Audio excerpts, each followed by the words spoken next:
Hello, welcome to the third episode in our look at Help the Poor by Robben Ford. So last week, hopefully you got on okay with it. We looked at some exoticism, the altered scale.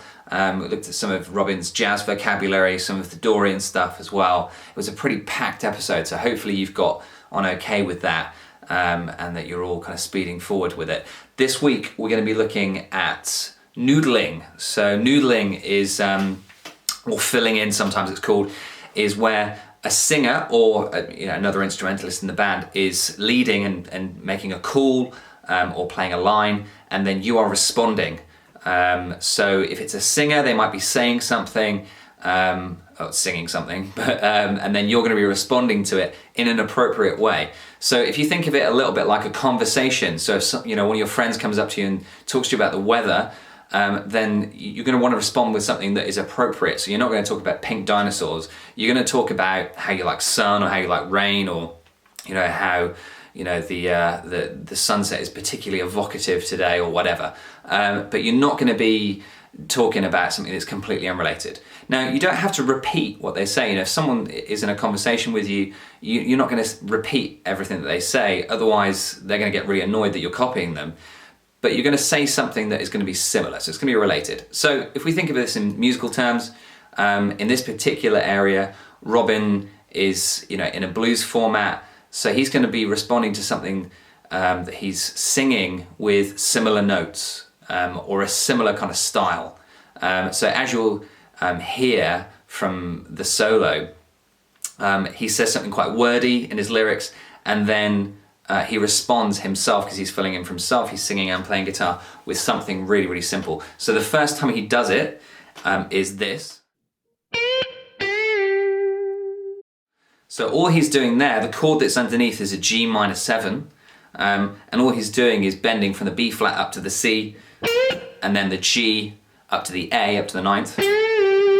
Okay, and that ties in well with the next chord, which is D minor 7. So you'll notice that Robben usually follows the changes, something called making the changes, which is kind of a way to make your solo sound sophisticated. So he picks notes that complement the chords really, really well. You'll notice that from the little bit from the last episode.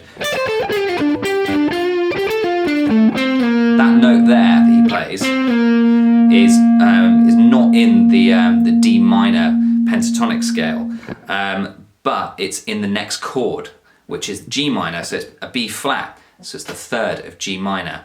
And that's why it sounds really cool, because he's making sure that he's describing the next chord. So the next line that he plays, he sings something else, and then he plays another line.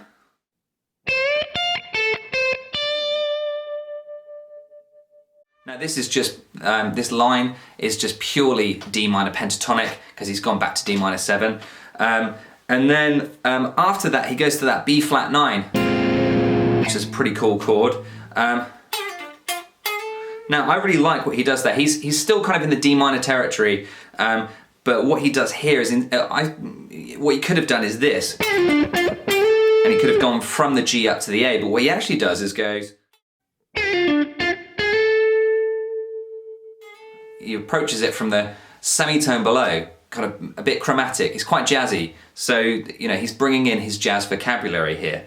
And then there's a minor 2-5-1, so an E minor 7 flat 5 to an A7 sharp 5, and then we're fully back into blues mode with all that stuff. Okay, which I've left on the solo, but we'll get more into in the next week. So things to do this week, or this time, depending on how long you're taking on this particular video, is to get yourself into karaoke version and download the backing track.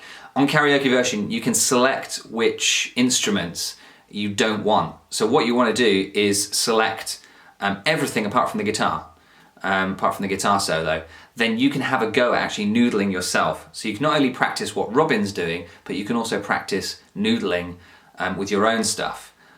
So things to remember: over the first chord, he's describing that G minor chord, and then when it goes back to D minor, he's using the D minor pentatonic. So experiment with that note of B flat over the G minor, and then back to pentatonic, and try some of the chromaticism that he uses as well. It might, come out quite well.